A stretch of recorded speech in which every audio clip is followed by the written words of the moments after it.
Hello everybody, long time no talk. It's been a while since we last spoke. And in that time, I have read a few things and acquired a few things, and that's what this video is gonna be about. So, in short, I had a cool day a couple of weeks ago that I've wanted to tell you about ever since, where I finished 2 books in one day. There was a read aloud that I was doing that completed, and there was also an actual just like plain read of something that I finished. So as you all know, I'm a huge Nicholson Baker fan. From the Madison Public Library, I requested this hold, You and I. I got a hold on You and I, A True Story. A book that I skimmed a while ago, but hadn't read very well, I thought. And boy, was I right. I didn't really read it that well long ago, several years ago when I checked it out from the, well, actually, I owned a copy. I think I gave it to somebody. I think I may have given it to my friend Ben. But I checked out this copy, and I really like the cover of this one. It has a kind of thick, leathery quality from being heavily laminated. There's like a lot of abrasion on the corner of the lamination. The lamination is very thick, but it's being tested. There's a discoloration between the spine and the walls of it. You can see the fading from the spine to the actual back cover. Good job, Steve Snyder, on this design. Well worth my $11.50 Canadian. But yeah, in short, I was really right that I wasn't ready to read this. Or I was right that a reread would be good, because on reread, I was able to apply a lot of experience that I've had since reading this book for the first time of reading Updike, reading Nicholson Baker, being better acquainted with microscopic writers, and being better acquainted with both my own obsessions and my own tortured rejections, attempts to reject my obsessions. So I checked it out from the Madison Public Library's Central Branch. Look at all those checkouts. Everybody screenshot that, make that your laptop background. At this time, only the mezzanine room temperature and Vox had been published. Although this was published before Vox, wasn't it? So this must be a printing that happened, like a second printing that happened after Vox. I loved the little embellishments. I'll probably comment on that a lot throughout this video. Yeah, blah, blah, blah. Huh. Well, anyway, maybe, oh, it's the first paperback edition, probably. For My Mother is the dedication. So I checked this out of Central, and I read the first 40 pages by myself, and then Amelia read the rest of it with me. And so we read it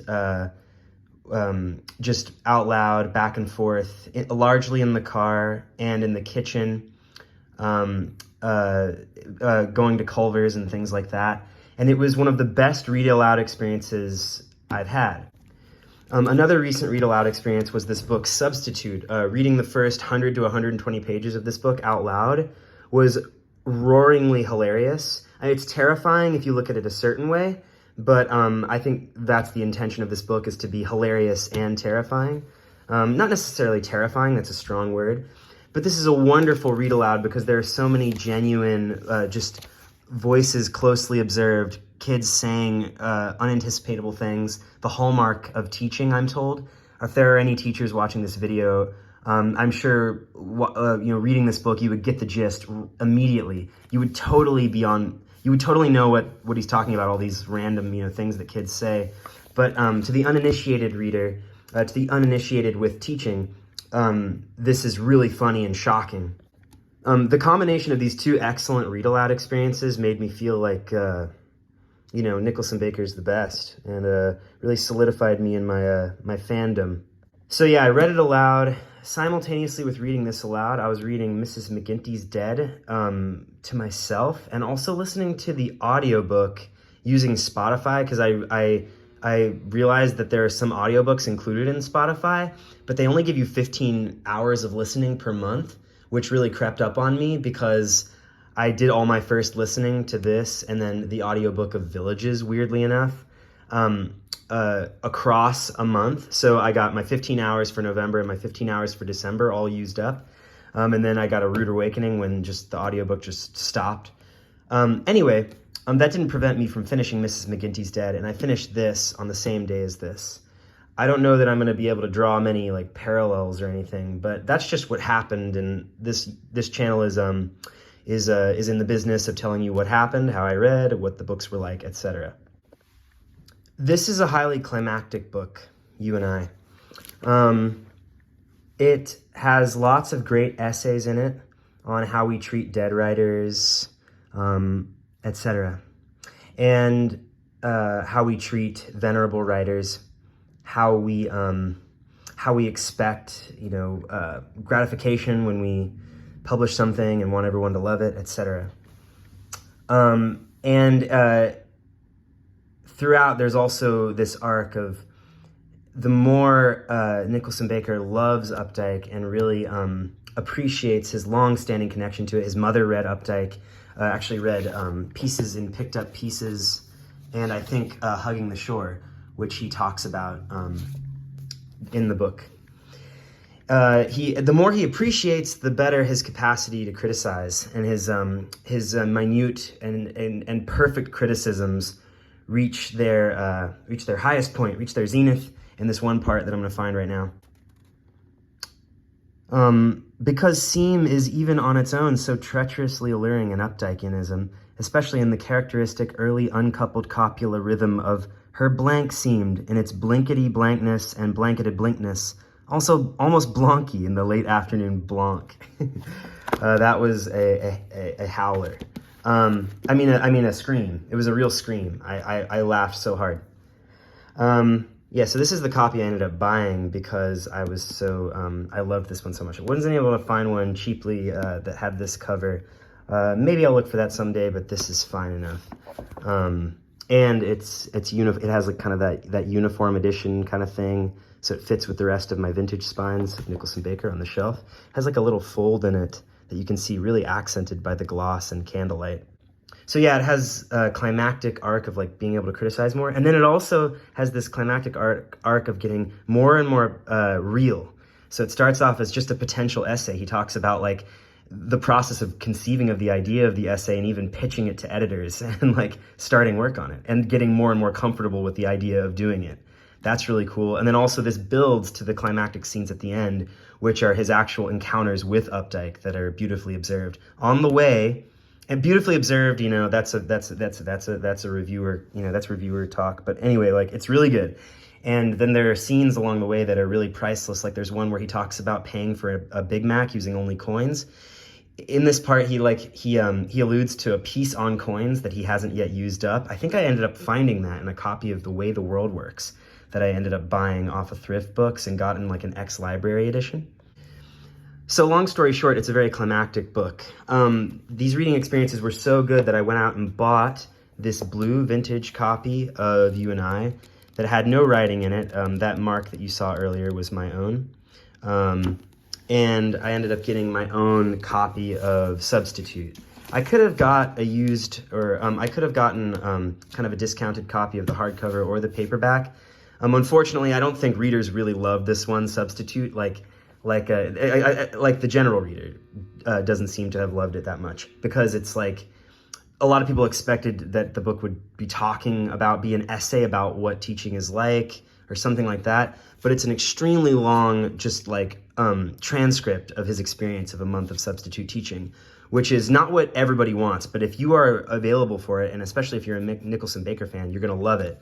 It's really nice to actually have my own copy, and it's really, I got one in great shape. It's gonna be nice to actually be able to read it with the jacket off. It's got this just kind of plain gray look. Those nice kind of wide, flaps. So like there's a paperback of this that's red, I know. It has a picture of an apple core, but I personally prefer the artificially elongated school bus. I think it's funny, and I think it matches what's going on in the book. This Blue Rider Press, I think, is an interesting story. I think the life of this press was between like 2010 and 2017 or something.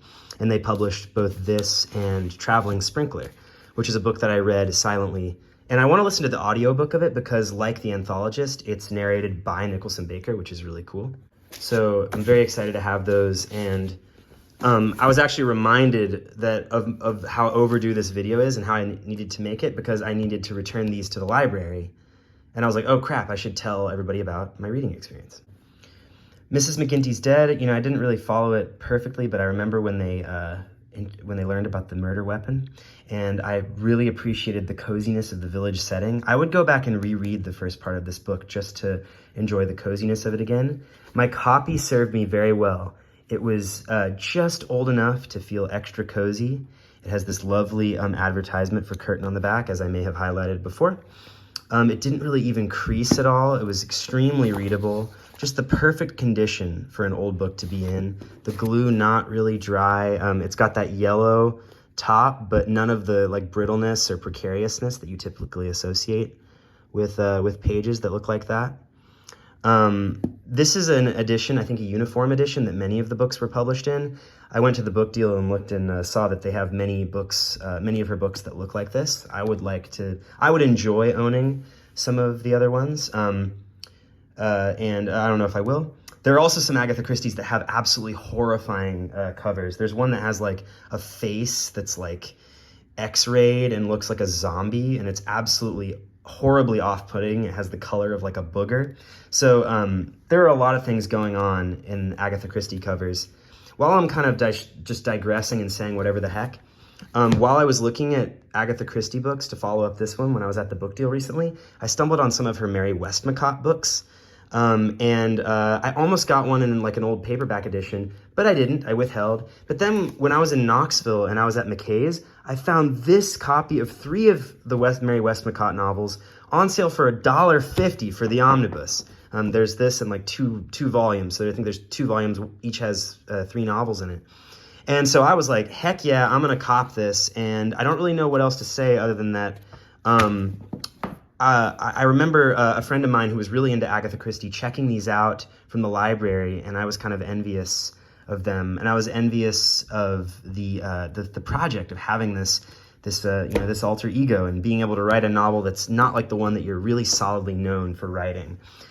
Being well known was one of the cool things about Mrs. McGinty's Dead. Like, it was really cool how Poirot would go to this village and expect people to know him, and note when people were like ignorant. People were so kind of, out in the sticks that they didn't recognize who he was. Perhaps the most famous detective alive, in this fictional universe, and also in the real world, imaginatively alive in the minds of readers.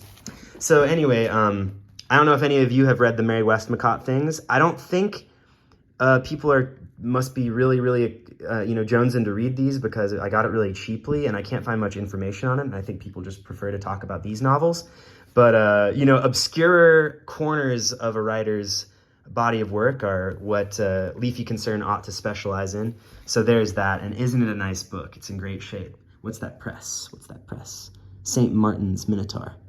So another thing I want to talk about before I end this video is another acquisition craze that reading You and I and Substitute put me into, which was getting Updike essay collections. So I already had Assorted Prose in this nice copy that I got for $4 at Powell's in Chicago, and I love this book, and I think it's underrated, actually. I think many people were like, oh, Picked Up Pieces and Hugging the Shore are really good, and they kind of overlook this one, and they overlook it wrongly, because not only is it the most portable of all of them, it has Hub Fans' Big Kid Adieu in it, and it has like a bunch of great talk of the town pieces, and it has early things on Kierkegaard that critical essays say are really revealing about what he actually is doing in Rabbit Run and stuff. They explain a lot about the point of view that informs Rabbit Run, and make it less strange a book, and also kind of explain Kierkegaard well. Like, if I don't know. There's cool stuff like that in there. I'm getting out of my depth mentioning Kierkegaard. What the heck am I talking about? There's reviews of Nabokov in here, as I've mentioned in my view on the defense, etc. But then I didn't have Picked Up Pieces, a recent acquisition from the book deal in the nice golden hardcover edition. I didn't have my own copy of Hugging the Shore, a book that my dad has. I wanted to get my own so that I could tear it up, write in it and everything. And I luckily found this one that's got like a fading spine and is already kind of in like, well-read shape. This has a wonderful heavy feel, and you can tell that the pages are really heavy. It has the feel of like, do any of you have first edition copies of Women and Men? If you do, you know that like kind of heavy feel to the pages that sag, and that like extremely, you know, close deckled edge that has, let me see if I can focus on it. That really close and fine deckled edge that has almost like a new flatness to it, like it's just like a slightly textured flatness. It's very appealing. This is an extremely durable book, I think. I think that Hugging the Shore and Odd Jobs and like Picked Up Pieces were made like more durably than Higher Gossip is my theory. I think Higher Gossip might have been made crappier, like because it was posthumous. I mean, that's like a theory. Like, what if that were the case? Like, what if they skimped on the binding and on like the stitching of it, and made it a little bit less sturdy for the later editions? I mean, proof is in, like, if you look at my copy. Why can't this focus? Please focus, please. Thank you. You can see that. Focus. You can see that, you know, the pages are like about to fall off and stuff. So I had Assorted Prose, but I didn't have Picked Up Pieces. Didn't have Hugging the Shore. Didn't have Odd Jobs, which came with its. Wow, that was a really dangerous thing. Odd Jobs that came with its its cover on, so it was like it's still got that. Its spine really intact, really shiny. Odd Jobs, John Updike. I really want to see someone who's read all of these review all of these essay collections in detail and like give the definitive answer about which one's the best, so people don't automatically default to Hugging the Shore. Like if they really choose it, they're like informed and they're like, no, this is the best mix of like early precocity and late wisdom and staidness or whatever. Because I think Odd Jobs is really cool and really delivers. I was excitedly perusing through it. I was sick and my throat was sore for a while, and I really needed to like just have a cozy book to read through, and gosh, was this cozy. I think like the different cloths, you know, they're super freaking cozy, and you really it's a lot to sink into. Not pictured here are two books that are on the way. I'm still in the process of buying these, and I've got More Matter on the way and Due Considerations on the way. More Matter is going to be a hardcover, and Due Considerations is going to be a paperback. I hope it's going to be a paperback that's going to look the same as Assorted Prose. I really like those. I've been reading a copy of The Centaur that's in that edition. And yeah, please let me know everything you think about these essay collections. They really came out on top when I was reading You and I. Like the novels have all these malignable things. Novels are like the worst thing Updike does, and then like these essays are like the best. Is a really broad take, but like you could see how someone might get there. These really easily come out on top. And so I was really happy to like buy them, especially since they're also beautifully done. One thing that you learn reading a lot of these Updike essays is that he just really liked and appreciated the way that the Poorhouse Fair was done so beautifully the first time around. I have a first edition of that. Should I grab it for this video? Yeah, I probably should. Yeah, so I think he just really liked the way they did these editions, these early editions, and like just wanted to keep making them, you know, just because they're pretty objects. They're enchanting objects. And who can't relate to that, you know? I mean, I like writing diaries because I just like filling up the pages and stuff, and like having little single copy books that contain stuff that's potentially important to me. Yeah, they're very fun to collect so far. I would love to see what people think about them individually, and what their favorite pieces are and stuff like that. It's one of my favorite glasses to drink out of, this jam jar with these beveled edges. Gosh, there's so much more to say, but I really don't want to make this video extremely long. I kind of just wanted to like finally make this dispatch about what I've been acquiring lately, 2 things I finished. Something else I should mention is that I'm listening to the audiobook of Taipei, which is on LibriVox, read by Michael Scherer, who's this great audiobook reader who just happened to read the audiobook for Taipei, luckily for all of us. I'm in the middle of that, and I'm on page, I think, chapter 31. Yeah. This is my copy of the portable Melville that has a strange corrugation to the cover that has Taipei Billy Budd, the things on either side, also called the bookends, I guess, and a bunch of other stuff, including a bunch of the stuff that details his fascination, his adoration of Hawthorne and stuff like that. Speaking of which, the next things I'm going to read are in Hugging the Shore. I want to read the pieces on Hawthorne and Melville. I'm actually planning on curling up and being cozy tonight and reading some of those for pleasure. All right, y'all. Thank you for dealing with this very hectic video. It's a hectic season, right? You know, hectic gift giving to yourself in the case of this, self-indulgent reader and infrequent video poster. So, you know, hectic videos are sometimes in order. But yeah, more soon, and happy reading.